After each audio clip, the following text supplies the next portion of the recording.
98 India, खबरें देश हित की।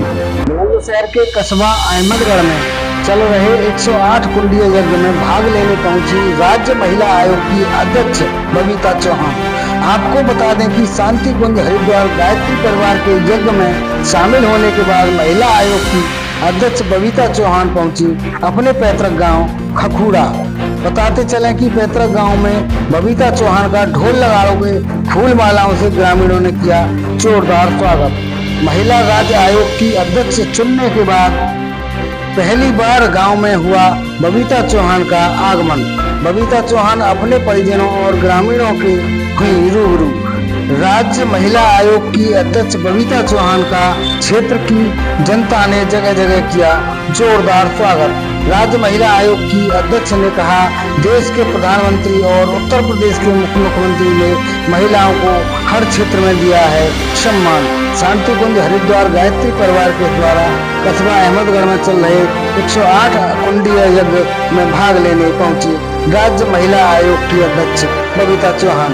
News 98 India, Bulandshahr, Uttar Pradesh. अपने तक गांव पहुंची हैं और आप 108 कुंडीय यज्ञ में भी शामिल हुई हैं।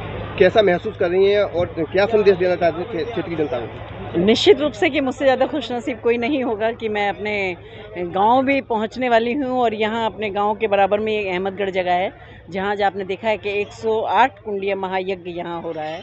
तो सबसे बड़ा सौभाग्य यह भी है कि मैं थोड़ी देर के लिए सही पर उस आयोजन में सौभाग्यता मेरी रही और मुझे यहाँ आशीर्वाद लेने का मौका मिला।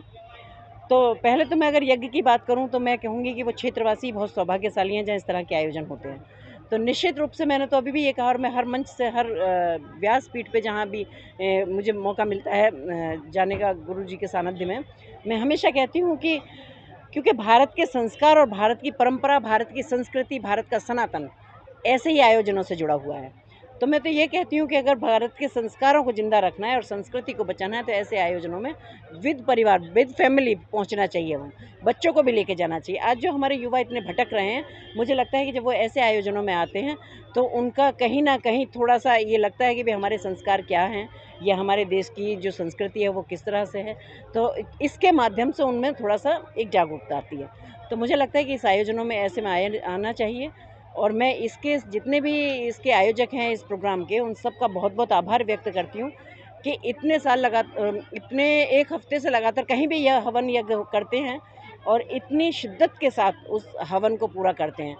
तो मैं तो यही कहूँगी कि सबका बहुत हृदय से आभार व्यक्त करती हूँ कि इन लोगों का तो मुझे लगता है कि उपकार है एक तरह से समाज पे कि जो कुछ ना कुछ अच्छा देने का काम कर रहे हैं। तो मैं तो सबका हृदय से आभार व्यक्त करती हूँ, यही कहना चाहूँगी। और रहा सवाल गांव का कि मैं अपने गांव जा रही हूँ आज, तो ये क्योंकि मैं आज यहाँ आने का मुझे सौभाग्य मिला है इसलिए गांव जाने का सौभाग्य मिला है।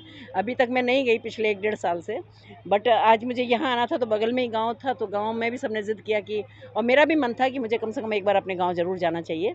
तो यहाँ से निकल के फिर मैं गाँव जा रही हूँ। अच्छा, आप अपने गांव भी जाने वाले हैं और क्षेत्र की जनता भी आपको बड़ा सम्मान दिया, क्षेत्र की जनता ने आपको। और महिलाओं को लेकर क्या कहेंगे, जिस तरह से मिशन शक्ति का भी सरकार के द्वारा अभियान चलाया जा रहा है? देखिए, अगर मैं इसके नाते कहूँ महिला आयोग के अध्यक्ष होने के नाते, तो मैं ये तो नहीं कहूँगी कि मैं सिर्फ यहाँ के लिए कर रही हूँ। मेरा तो प्रयास है कि मैं पूरे उत्तर प्रदेश की महिलाओं को पूरी तरह सशक्त कर पाऊँ, क्योंकि जिसमें दोनों सरकारों का बहुत योगदान है। आज हमारी जब केंद्र सरकार की सरकार है, चाहे हमारे प्रदेश में हमारी सरकार है, हर दोनों का फोकस यही है कि हम महिलाओं के सशक्तिकरण पर कैसे काम कर सकते हैं, महिलाओं को सशक्त कैसे बना सकते हैं, उसी में हमारी भी मुख्य भूमिका रहती है।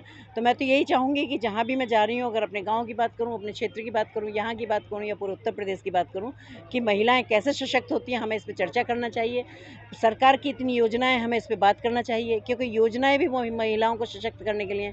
क्योंकि आज मैं कह सकती हूँ केंद्र या प्रदेश दोनों की सरकार के लिए कि माननीय मुख्यमंत्री या जितना चिंतित है महिलाओं की सुरक्षा के लिए, महिलाओं की शिक्षा के लिए, महिलाओं के स्वास्थ्य के लिए, तो ऐसी डबल इंजन की सरकार जब दोनों महिलाओं के लिए इतना काम कर रही है तो निश्चित रूप से कि देश की दिशा और दशा दोनों बदलने वाली हैं और बहुत जल्दी एक मुख्य धारा में महिलाओं का समायोजन हो।